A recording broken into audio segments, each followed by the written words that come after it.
bil ravno kar prisoten na pospeševalniku Geekhouse in sem poslušal 10 zanimivih pitchov.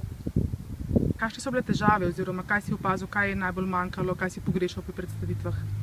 Mislim, da določenim podjetjem manjka še stik s strankami, predvsem intervjuji s strankami, pogovori s strankami, od katerih bi se verjetno naučili veliko in to bi izboljšalo same predstavitve.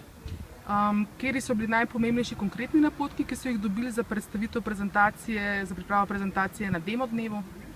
Predvsem je bilo nekaj čist stilskih popravkov do nekaterih boljših predstavitev od trga, poslovnega modela, ekipe.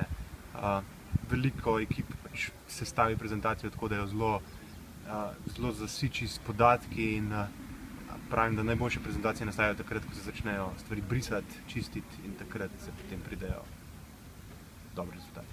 Ti je bila katera ideja še posebej všeč oziroma kako ocenjuješ nabor idej, ki si jih poslušal? Pa mislim, da imajo vse do neke mere potencial. Zdaj večino idej je v začetnih fazah, tako da bi težko sodil, kaj je res potencialno, kaj ne. Tudi nekatere terjatve so zelo izven mojega dometa in poznavanja.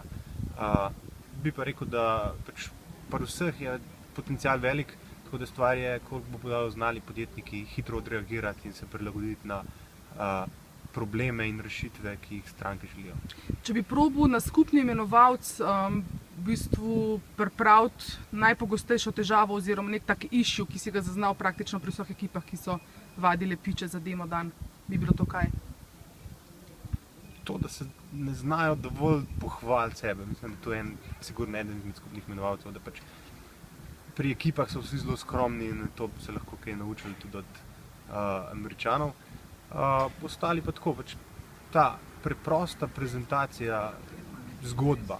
Vsi pri prezentaciji nizajo posamezne točke, ki jih morajo zadovoljiti po nekih okvirih, premalo pa mogoče poudarjajo to, da je vse skupaj dejansko zgodba.